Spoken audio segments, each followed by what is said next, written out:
O livro de Oséias conta uma história de amor constrangedora, e com base nessa história, faz clamores agonizantes e cheios de angústia ao reino de Israel, diante da sua situação de terrível apostasia. Oséias, variante dos nomes Josué e Jesus, significa Yahvé salva. Esse nome dá um significado profundo ao ministério do profeta, enviado por Deus para alertar Israel da destruição iminente. O período aproximado do ministério de Oséias foi de 750 a 725 a.C., período dos reis Jeroboão II, Acarias, Salim, Pacaías, Peça, Menahem e Oséias, rei de mesmo nome e o último de Israel antes da destruição do reino pela Síria. Desesperadora era a condição espiritual de Israel. Além de seriamente ameaçado pelos assírios, de quem buscaram apoio para suas confusões políticas, Israel estava fundado na idolatria desde que Jeroboão estabeleceu o culto aos bezerros de ouro de Betel e Dan. A nação se entregou mais e mais à adoração dos falsos deuses importados das nações inimigas.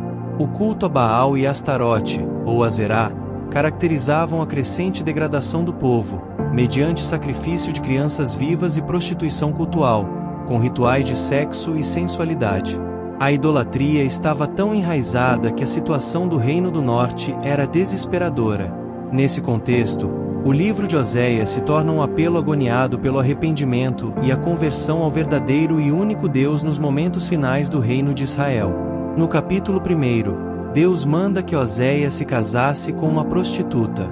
Oséias se apaixonou por Gomer, filha de Diblaim. O profeta foi chamado a amar alguém que já tinha uma reputação manchada pela prostituição. As mulheres já não eram tão valorizadas na cultura decadente de Israel. Essa situação se tornava ainda mais grave quando era o caso de uma prostituta, que vivia à margem da sociedade. Oséias teve com ela 3 filhos. Um garotinho forte chamado Jezeel, dispersão. Uma linda garotinha chamada Loruama, não amada. E outro belo varão chamado Loami, não meu povo.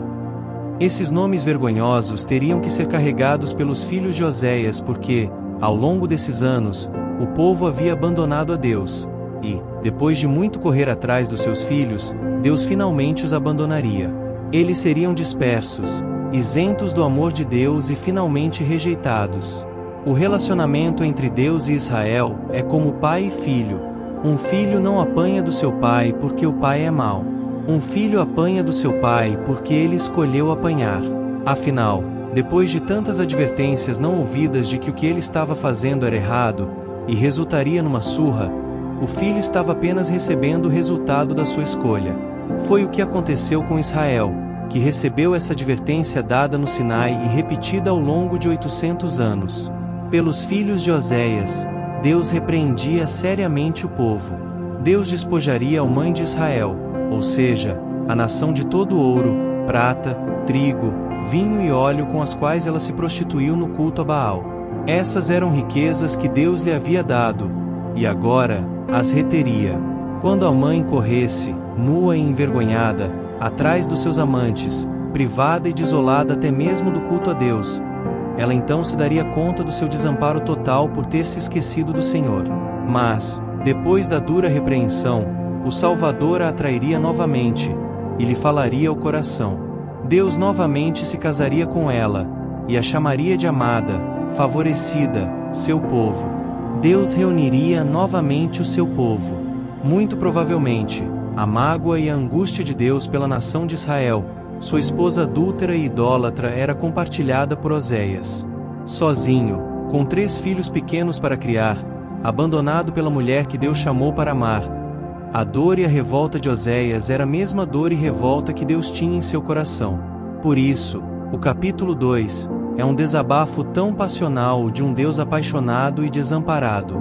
O adultério de Gomer, ao voltar para a prostituição e se relacionar sexualmente com outros homens, é o símbolo do adultério espiritual de Israel, ao substituir o sagrado culto ao Deus Criador que os livrou da escravidão do Egito pelo violento e nojento culto a Baal e Astarote. É como se olhassem para o seu libertador, o doador de todas as bênçãos, o seu amigo e guia, e cuspissem em sua cara, virassem-lhe as costas e corressem para satisfazer seus desejos mais imbecis e depravados com um pedaço de madeira, metal ou pedra talhada. Diante da angústia do profeta por ser ele e seus 3 filhos abandonado pela esposa, Deus lhe dá uma pesada ordem: vai outra vez, ama uma mulher, amada de seu amigo e adúltera, como o Senhor ama os filhos de Israel, embora eles olhem para outros deuses e amem bolos de passas. Comprei-a, pois, para mim por 15 peças de prata e meio de cevada, e lhe disse: tu esperarás por mim muitos dias, não te prostituirás, nem serás de outro homem, assim também eu esperarei por ti. Pode ser que Gomer tenha contraído alguma dívida com algum agiota, se vendido como escrava por trabalho ou tenha se associado a algum cafetão, na exploração do ramo sexual. O fato é que Oséias comprou sua própria esposa pelo preço de um escravo, 170 gramas de prata e 330 litros de grãos de cevada. Não era qualquer um que poderia pagar um valor tão alto por alguém. Isso prova que Gomer estava numa situação desesperadora de degradação.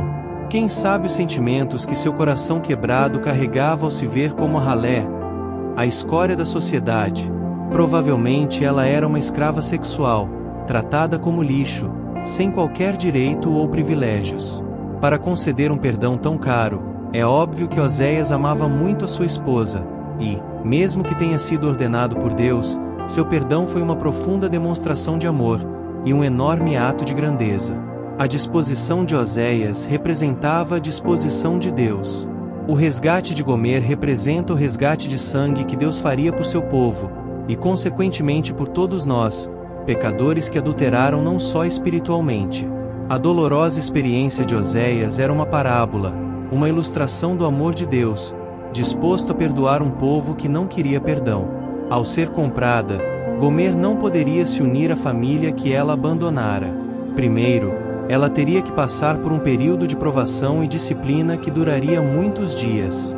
Seria um processo longo e doloroso de purificação, de acordo com a lei de Moisés. A esperança de Oséias é que Gomer entendesse a gravidade de seus atos e o porquê de ela ter chegado àquela situação tão vergonhosa. Por causa da violência, do roubo, do adultério, da idolatria sistêmica por causa dos bezerros de ouro, Israel estava fadada à destruição total pelos assírios, em quem eles tanto confiaram. A tribo de Efraim é diversas vezes citada como tendo especialmente se atolado na lama da idolatria.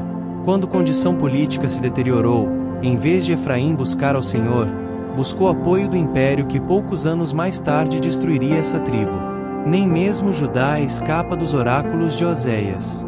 Embora o culto no templo de Salomão ainda ocorresse, estava cheio de pompa e vazio cerimonialismo, e a injustiça e idolatria já não causavam surpresa. Por isso, o período de provação de muitos dias de Gomer representa, não só a destruição de Israel como o cativeiro babilônico, onde os judeus permaneceriam por 70 anos deportados de sua amada terra, e do culto no templo de Jerusalém. Por isso, é que, ao longo dos capítulos posteriores, os oráculos de destruição, cativeiro e abandono da parte de Deus às nações impenitentes se revezam com clamores apaixonados de Deus para que se arrependam dos seus pecados. O livro de Oséias apresenta profecias condicionais em suas repreensões. Se o povo se arrependesse dos seus pecados, Deus operaria a cura. Mas não foi isso que aconteceu. Infelizmente essas profecias se cumpriram, porque Israel, bem como Judá, abandonaram os caminhos do Senhor. Quando Efraim falava, havia tremor, foi exaltado em Israel, mas ele se fez culpado no tocante a Baal e morreu. As iniquidades de Efraim estão atadas juntas, e o seu pecado está armazenado. Samaria levará sobre si a sua culpa, porque se rebelou contra o seu Deus. Cairá a espada, seus filhos serão despedaçados, e as suas mulheres grávidas serão abertas pelo meio. Quando o povo e os seus líderes políticos e religiosos rejeitaram a mensagem de Oséias, no reinado de Oséias, seu homônimo, o reino sucumbiu à invasão assíria em 722 a.C. Nessa catástrofe, os exércitos de Nínive deportaram boa parte da população, levando-a a outras províncias do império, e colocando pessoas de outras culturas no lugar. Assim, a cultura israelita se perdeu no Reino do Norte. O único remanescente das 10 tribos ficou no reino de Judá.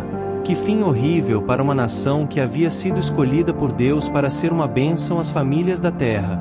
Mas a ira de Deus não se manteria para sempre. Todavia, O número dos filhos de Israel será como a areia do mar, que não se pode medir nem contar. E acontecerá que, no lugar onde se lhes dizia, vós não sois meu povo, se lhes dirá, vós sois filhos do Deus vivo. Os filhos de Judá e os filhos de Israel se congregarão, e constituirão sobre si uma só cabeça, e subirão da terra, porque grande será o dia de Jezeel. Chamai vosso irmão meu povo, e a vossa irmã favorecida. Não importa o quanto nos afastemos. Não importa quão adúlteros sejamos. Não importam as encrencas, desventuras e problemas em que nos metamos. Deus é um pai de amor que anseia abraçar seus filhos, colocar uma capa sobre eles e um anel em seus dedos.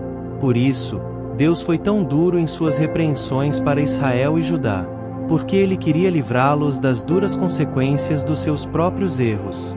O mesmo ele faz conosco. Entenda, amigo, Deus ama os seus filhos e os repreende, assim como um pai faz com o filho a quem ele quer bem. Nossa vida poderia ser bem melhor se seguíssemos as leis de Deus com amor e gratidão pelo que ele é e faz por nós. Se o nosso comprometimento com a sua vontade, expressa nos 10 mandamentos, fosse mais real, nós desfrutaríamos de bênçãos materiais, físicas e mentais. Não nos sentiríamos sozinhos, largados à escravidão e degradação do pecado. Mesmo depois de tanta infidelidade e idolatria, mesmo depois de tanta violência, mesmo depois de conscientemente dizer, eu não quero você como meu Deus, o chamado amoroso de Deus se fez ouvir. Volta, ó Israel, para o Senhor, teu Deus, porque, pelos teus pecados estás caído. Curarei a sua infidelidade, eu de mim mesmo os amarei, porque a minha ira se apartou deles. Quem é sábio, que entenda estas coisas, quem é prudente, que a saiba, porque os caminhos do Senhor são retos, e os justos andarão neles, mas os transgressores neles cairão. Se você, amigo, está perdido, volte-se para Deus, que é rico em misericórdia. Ele só está deixando você mergulhado na sua culpa porque você quer. Ele não vai forçar você a voltar, embora peça insistentemente. Saiba que a graça que criou o universo e salvou bilhões de pecadores numa cruz só tem uma fraqueza: o poder da sua vontade. Se você negar, ela vai deixar você morrer no seu pecado. Mas, se você aceitar, Deus vai entrar na sua vida e mudar o seu coração, dando a você nova perspectiva de futuro e felicidade eterna. Essa é a história do profeta Oséias. Se você gostou, deixa seu like. Comente sobre o que achou dessa história. Se inscreva em nosso canal. Agora vamos fazer uma oração. Senhor Deus, Tu és um Deus de amor e compaixão inabaláveis, que nos amas, mesmo quando nos desviamos do Teu caminho. Assim como chamaste Oséias a perdoar e amar além do que parecia possível, ajuda-nos a compreender a profundidade do Teu amor por nós, e a encontrar em nossos corações um amor que também perdoa e cura, quando nos afastamos e seguimos caminhos que nos distanciam de Ti. Como Gomer se afastou de Oséias, Tu permaneces fiel, esperando que voltemos, e nos recebes com braços abertos e coração generoso. Senhor, dá-nos a coragem de amar como Tu amas, de perdoar sem reservas e de buscar a reconciliação, não só com aqueles que nos feriram, mas também conosco mesmos. Que possamos sentir o Teu amor constante, que nos chama de volta e restaura o que foi quebrado. Ajuda-nos a permanecer em Ti, e a reconhecer que, acima de tudo, somos profundamente amados e aceitos, não pelas nossas próprias forças, mas pela Tua graça e misericórdia infinitas. Amém.